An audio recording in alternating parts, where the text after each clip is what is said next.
কুমড়া দিয়ে বেগুনি ভাজা যায় এটা শিখতে পারলাম না। আগেই শিখাইয়ে গিয়েছে কেমন করে কুমড়া দিয়ে বেগুনি বানানো যায়, কেমন করে কাঁচামরিচ শুকিয়ে রেখে বর্ষাকালে আবার ভিজাইলে যাতা হয়ে যায়, কেমন করে আপনার কাঁঠাল দিয়ে বার্গার বানানো যায়। আমাদের বর্ডার বন্ধ করে দিলে অসুবিধা নাই, পেঁয়াজ বন্ধ করলে অসুবিধা নাই, বললি গরু দেবো না অসুবিধা নাই, বললি আলু দেব না, মোদির আলু আমাদের দরকার নাই, তোরা বললি ট্রানজিট শিপমেন্ট দেব না, বন্ধ করে দিলে আমাদের ট্রাকের ফ্রান্সে যাবে যেই মালামালগুলো সেইগুলো আবার ফেরত আনা লাগলো, সব বন্ধ করে দিলা রে। কিন্তু আমাদের দেশের উন্নয়নে যার ভূমিকা সেই নেত্রী আমাকে লাগবে, সালাম তা দিবি না কেন?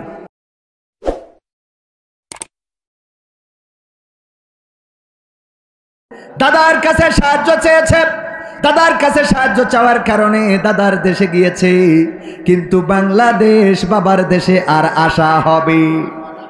কত কয়েন আসা হবে? হ্যাঁ আসতে পারবে, যদি এই বাংলাদেশে যারা শাসন ক্ষমতা গ্রহণ করবে তারা যদি তার চেয়ে জালিম হয়ে যায় তাইলে আসতে পারে না? পারে না। কারণ ক্ষমতার মালিক কে? আল্লাহ কাউকে ক্ষমতা দেন, আবার আল্লাহ কারো থেকে ক্ষমতা কেড়ে নেন। আল্লাহ যাকে চান তাকে সম্মানিত করেন। তুইজ্জু মান তাশাউ ওয়া তুযিল্লু মান তাশা। আমার আল্লাহ বলেছেন আমি যাকে চাই তাকে সম্মানিত করি, আর যাকে চাই তাকে অপমানিত অপদস্থ করি। বলেন আল্লাহু আকবার। আল্লাহ যাকে চাই তাকে সম্মানিত করে।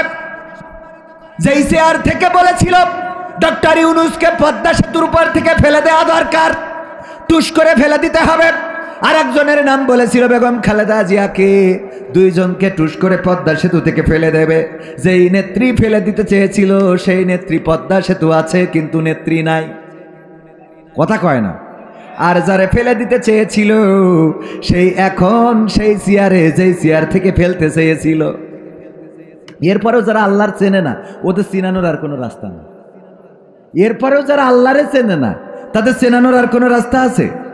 যেই চেয়ার থেকে পদ্মা সেতু থেকে ফেলে দেবে টুস করে, সেই চেয়ার রয়েছে, সেই বঙ্গভবন গণভবন সব আছে, কিন্তু একটু জাকারিয়া আলাইহিস সালামের মতো, জাকারিয়া আলাইহিস সালাম তো ভুল করে নাই।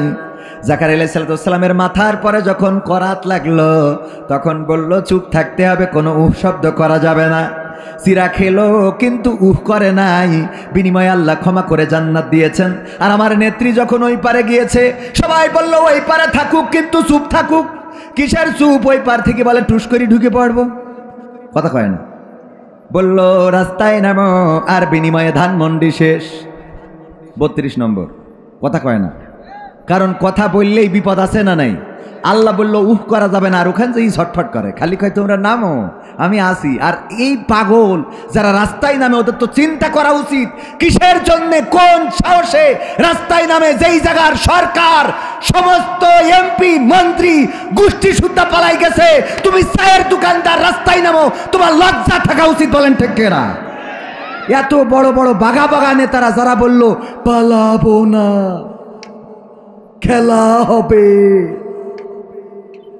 সব চলে গেল। চায়ের দোকানদার কয় আমরা ফিরে আসব। বলে না? বলে না? লজ্জা হয় না? লজ্জাও করে না? ওগো আমার ভাইয়েরা, আমার কোন দলের সাথে দ্বন্দ্ব নাই, কোন দলের বিরুদ্ধে আমার বক্তব্য নাই।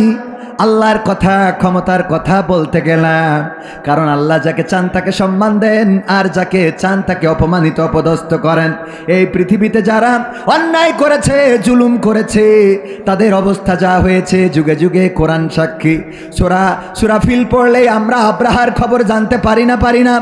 আলাম তারা কাইফা ফাআলা রাব্বুকা বিআসহাবিল ফিল আলাম ইয়াজআল কায়দাহুম ফি তাদলিল ওয়া আরসালা আলাইহিম তায়রান আবাবিল তারমিহিম বিহিজারাতিম মিন সিজ্জিল ফাজআলাহুম কাআসফিম মাকুল।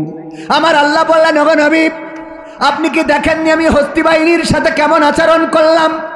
আমি তাদের ষড়যন্ত্রটা ধ্বংস করে দিলাম, আমি তাদের উপরে প্রেরণ করলাম ঝাঁকে ঝাঁকে পাখি, আর তারা নিক্ষেপ করলো কঙ্কর।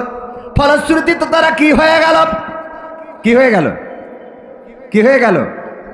পশুর চর্বিত ভুসির ন্যায় হয়ে গেল।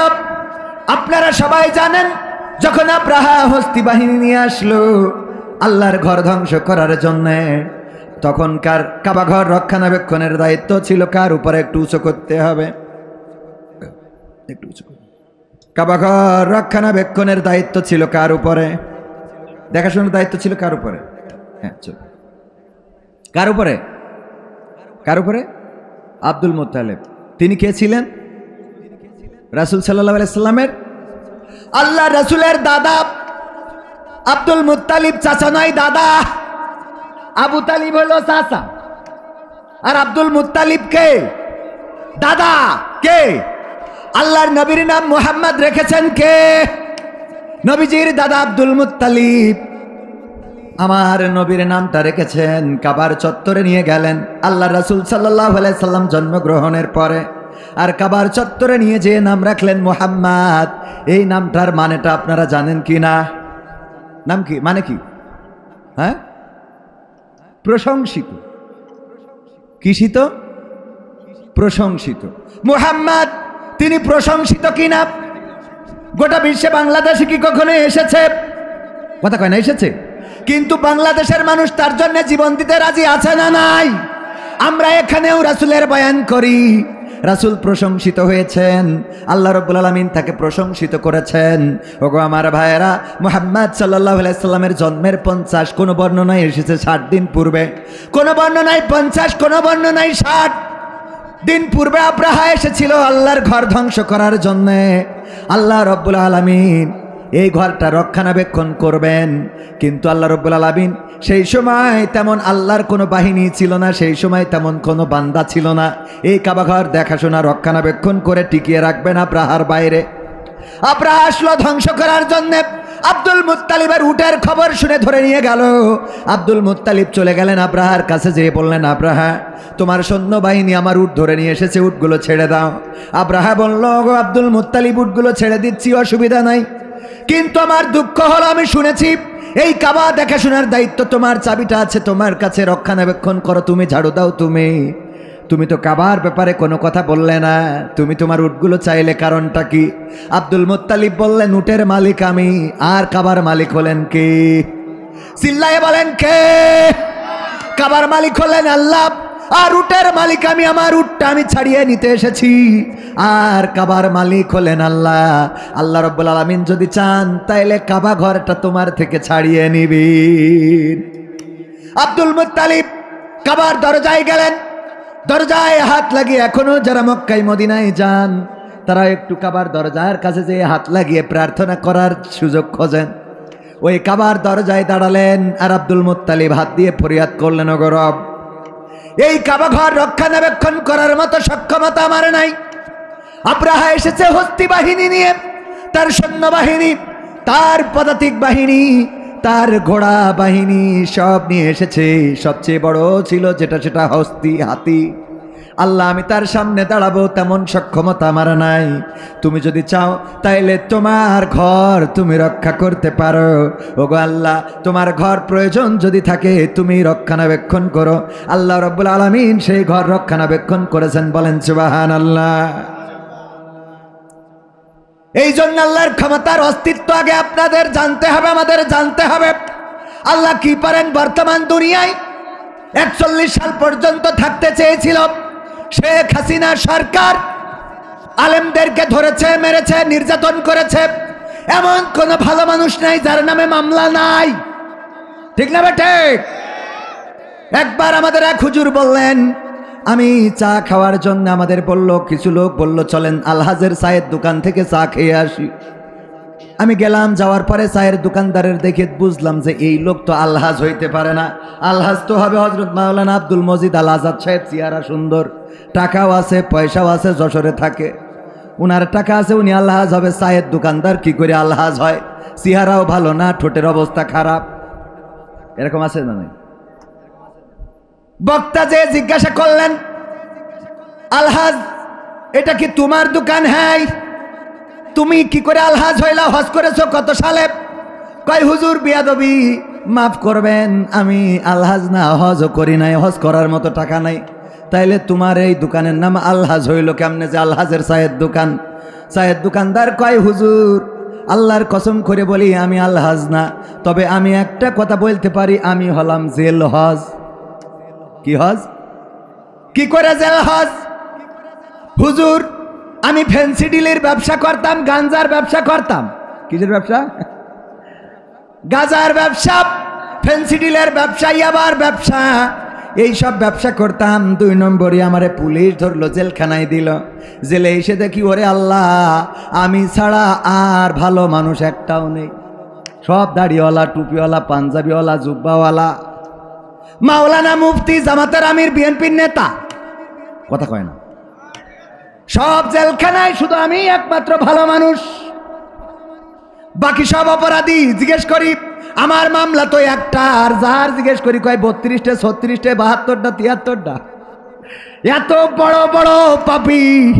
আমি এটা দেখার পরে চিন্তা করলাম, আহারে আল্লাহ তুমি আমারে হেদায়েত দিবা বুঝতে পারি না, এত কায়দা করে তুমি হেদায়েত দিয়ে দিলে। যেই জেলখানায় এত বড় আলেমেরা আসে, আমি আল্লাহ ওয়াদা করলাম এই জেলখানা থেকে বের হওয়ার পরে আমি আর গাঞ্জার ব্যবসা, ডাইলের ব্যবসা করব না। আমি জেল থেকে মুক্তি পাওয়ার পরে এই জন্য চায়ের দোকান খুলে বসেছি। আমার যত কাস্টমার ছিল ওরা উপহাস করে আমারে বলে আমার আলহাজ বলে ডাকে। আসলে হুজুর আমি আলহাজ না, আমি হলাম জেল হজ। কথা কি বোঝা গেছে? এই অবস্থা ছিল না, ছিল না। ধরলেন, মারলেন, পিটালেন, জেলখানায় ভরলেন, মামলা দিলেন, হামলা করলেন। এই মানুষগুলো আজকে স্বাধীনভাবে ঘুরে বেড়ায়। এই মানুষগুলো আজকে আপনার আমার সামনে, চোখের সামনে ঘুরে বেড়ায়। আর যেই মানুষগুলো নির্যাতিত করলেন, লাঞ্ছিত করলেন, এই মানুষগুলো এখন রাস্তায় বের হওয়া তো দূরের কথা, ঘর বাড়ি ছেড়ে কোথায় গেছে খুঁজে পাওয়া যায় না। এমপিরা সব কোথায় গেল, মন্ত্রীরা সব কোথায় গেল, কোথায় কাদের কাকা? তাদের সারা দেশটা এখন লাগে ফাঁকা ফাঁকা। পালাবো না, পালাবে না, পালাবে না, যাই না তবু দেখা। পালাবে না, পালাবে না, যাই না তবু দেখা। তাদের সারা দেশটা এখন লাগে ফাঁকা ফাঁকা, ওদের সারা দেশটা এখন লাগে ফাঁকা ফাঁকা। আইন মন্ত্রী আটকে গেল আইনেরই ফাঁকে, দাড়ি ছাড়া দরবেশের ভণ্ড ভণ্ড লাগে। আইন মন্ত্রী আটকে গেল আইনেরই ফাঁকে, দাড়ি ছাড়া দরবেশের ভণ্ড ভণ্ড লাগে। শুনছি কত নেতা নেত্রী খাইতেছে ভাই ডান্ডা, বিচারপতি কালামানিকের ফাটিয়েছে আন্ডা। পলকের ঝলক গেল, পলকের ঝলক গেল থামিয়ে নেটের চাকা। তাদের সারা দেশটা এখন লাগে ফাঁকা ফাঁকা, ওদের সারা দেশটা এখন লাগে ফাঁকা ফাঁকা। কই গেল সেই সংসদেতে মমতাজের গান, কোথায় গেল হজরত বলা স্বামী মুসলমান? কই গেল সেই সংসদেতে মমতাজের গান, কোথায় গেল হজরত বলা স্বামী মুসলমান? ইনু মেনন দীপুমণি আছে কারাগারে, বাপ করিলেও পাপ কখনো ছাড়ে কি আর তারে? কোথায় গেল স্পিকারের, কোথায় গেল স্পিকারের দৃষ্টি আঁকা বাঁকা?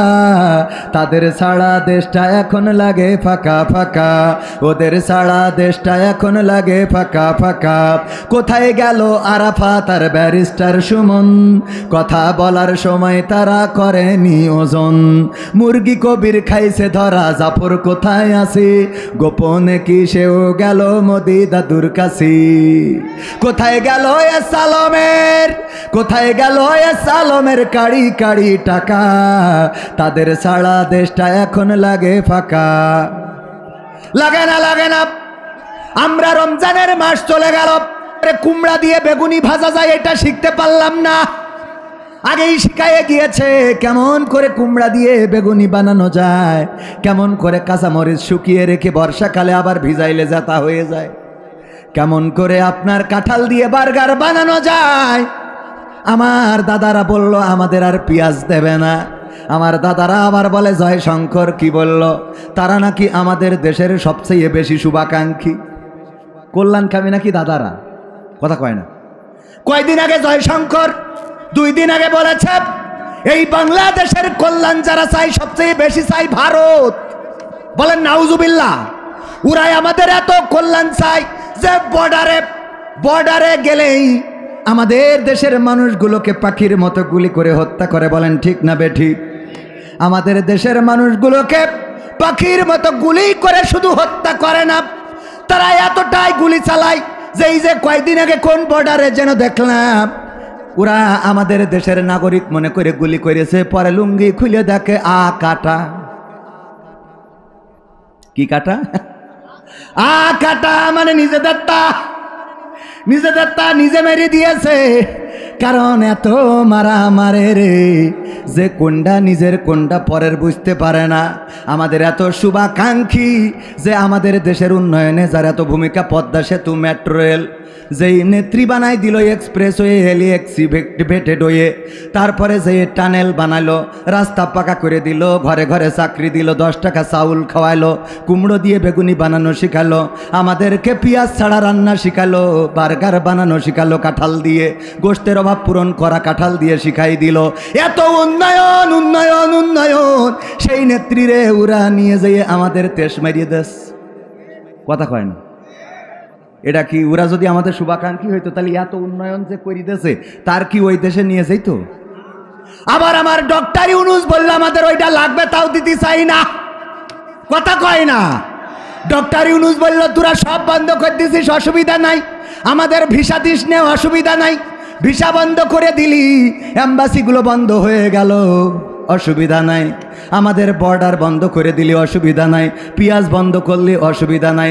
বললি গরু দেবো না, অসুবিধা নাই। বললি আলু দেব না, মোদির আলু আমাদের দরকার নাই। তোরা বললি ট্রানজিট শিপমেন্ট দেব না, বন্ধ করে দিলে আমাদের ট্রাকের ফ্রান্সে যাবে যেই মালামালগুলো, সেইগুলো আবার ফেরত আনা লাগলো, সব বন্ধ করে দিলা রে। কিন্তু আমাদের দেশের উন্নয়নে যার ভূমিকা, সেই নেত্রী আমাকে লাগবে, সালাম তা দিবি না কেন?